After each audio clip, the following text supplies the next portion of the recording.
अवधूत चिंतन श्री गुरुदेव दत्त श्री स्वामी समर्थ। नमस्कार, तुम्हा सर्वांचं आपल्या स्वामी शक्ती या चॅनलमध्ये मनापासून स्वागत आहे। स्वामी तुम्हा सर्वांच्या सर्व इच्छा पूर्ण करोत एवढीच स्वामींच्या चरणी प्रार्थना करते आणि आपल्या आजच्या नवीन आणि सुंदर व्हिडिओला पुन्हा एकदा नव्याने सुरुवात करते। भक्तांनो, बघा उद्या 31 ऑक्टोबर गुरुवार। खरं तर उद्या असणारा गुरुवार हा अत्यंत महत्त्वाचा आहे, कारण उद्या दिवाळीतील सर्वात खास दिवस आहे। आपल्यापैकी अगदी सगळ्यांनाच माहिती असेल की उद्या नरक चतुर्दशी आहे।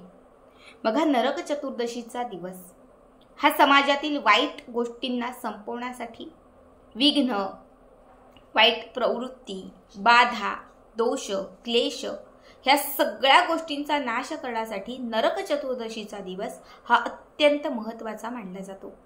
या दिवशी नरकासुर रावणाचा भगवान श्री कृष्णांनी वध केला होता आणि तिथून हा दिवस नरक चतुर्दशी म्हणून साजरा केला जातो।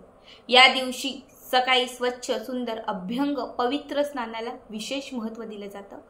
बघा, या दिवशी खरं तर दिवाळीतील अभ्यंग स्नान असतं। सूर्योदयाच्या पूर्वी उठलं जातं, अंघोळ म्हणजे आपल्या अंघोळीच्या पानात काही वस्तू घातल्या जातात, आपल्या शरीराला उटणं लावलं जातं आणि त्या उटण्याने पवित्र स्नान केलं जातं। नरक चतुर्दशीच्या दिवशी जर अभ्यंग स्नान तुम्ही पवित्र आणि स्वच्छ केलं तर त्याचा प्रभाव हा वर्षभर तुमच्या जीवनात राहतो, ज्यामुळे इडापिडा, बाधा, संकट, क्लेश यांपासून नेहमी तुमचं शरीर किंवा तुम्ही जे ते नेहमी या सर्व गोष्टींपासून लांब राहता। तुमच्या जीवनामधील नकारात्मकता दूर होते आणि तुमच्या जीवनामध्ये वर्षभर सकारात्मकता राहते। त्यामुळे जे लोक एरवी लेट उठतात, एरवी उशिराने काही गोष्टी करतात, ते लोक देखील या दिवशी सूर्योदयाच्या पूर्वी उठतात, स्वच्छ सुंदर पवित्र स्नान करतात, अंगाला उटणं लावतात आणि अभ्यंग स्नानाचं पुण्य मिळवतात। आता हे स्नान कसं करायचं याची प्रॉपर माहिती मागच्या व्हिडिओमध्ये सांगितलेली आहे, तुम्ही तिथे जाऊन बघू शकता। मी आत्ताच्या या व्हिडिओमध्ये तुम्हाला उद्या नरक चतुर्दशीला करावायचा एक अत्यंत प्रभावी आणि अत्यंत खास उपाय सांगणार आहे।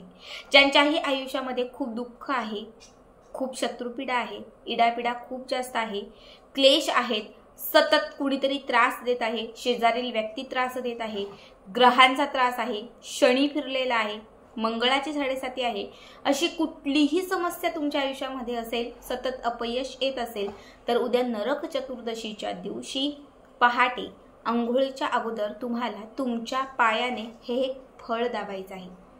हे फळ जर तुम्ही पायाने चिरडलं, हे फळ जर तुम्ही तुमच्या पायाने दाबलं तर असं शास्त्रामध्ये म्हटलं जातं की जर या नरक चतुर्दशीच्या दिवशी तुम्ही हे फळ आपल्या डाव्या पायाने दाबलं तर त्या फळासोबत तुमच्या आयुष्यातील सर्व इडापिडा, क्लेश, कलह, दुःख, समस्या सगळं काही चिरडलं जातं। आता आमच्याकडे ती प्रथा आहे, असंख्य लोक आता सिटीमध्ये देखील ही प्रथा पाळतात आणि त्या गोष्टी करतात। आता जे फळ मी तुम्हाला सांगणार आहे त्याला चिराड, आता आमच्याकडे त्याला चिराड म्हणतात, पण बऱ्याच लोकांकडून मी ऐकलेलं आहे त्याला किराड असेही म्हणतात। त्याला चिराड, बघा, चेडा असेही म्हणतात, चिरा असेही म्हणतात किंवा चिराड म्हणतात। कडू फळ असतं, रानामध्ये भेटणारं फळ असतं। सिटीमध्ये राहत असाल, स्टेशनला आज रात्री सायंकाळी एखादी फक्त चक्कर मारा, भरपूर फळं तुम्हाला आज स्टेशनला विकायला भेटतील, कारण अगदी मी सकाळी जाऊन आले आणि मार्केटमध्ये भरपूर ती फळं आहेत। ॲक्च्युली मी आता इथे घेऊन बसलेली नाही, तुम्हाला मी दाखवलं असतं। फक्त कुठेही जा, जिथे फुलं पानं वगैरे भेटतात, त्यांना जर तुम्ही सांगितलं की दादा तुमच्याकडे चिराड आहे का, चिराड नाही समजलं तर तुम्ही सांगा की दादा किराड आहे का, जे नरक चतुर्दशीला आपण फळ पायाने दाबतो, त्यांना सांगा, ते कळून जाईल, कारण पूर्वीच्या सगळ्या लोकांना ते फळ माहिती आहे। तर हे फळ तुम्हाला आजच आपल्या घरी आणायचं आहे।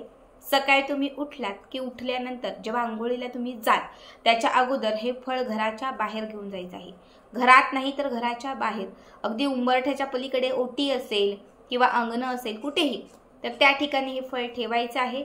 त्याच्यावरती आपला डावा पाय ठेवायचा आहे आणि डावा अगोदर फक्त साधा सोपा आपला डावा पाय ठेवून द्यायचा।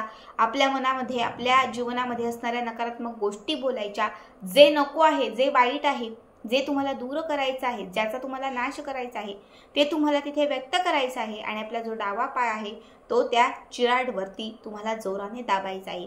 अशा पद्धतीने दाबायचा जेणेकरून ते जे फळ आहे ते पूर्णपणे तुटेल, ते फळ जे पूर्णपणे ते म्हणजे चिरडलं जाईल। त्यानंतर घरामध्ये यायचं आणि स्वच्छ सुंदर आपलं जे पवित्र स्नान आहे हे स्नान करायचं। बघा या दिवशी स्नानाचं महत्त्व विशेष आहे। उटणं लावायचं आहे, थोडंसं आपल्या शरीराला मोहरीचं तेल लावायचं आहे आणि त्यानंतर अंघोळीच्या पाण्यामध्ये थोडंसं गोमूत्र, गंगाजल, पंचगव्य, हळद, काळी मिरी, काळे तीळ हे घालून स्नान करायचं आहे।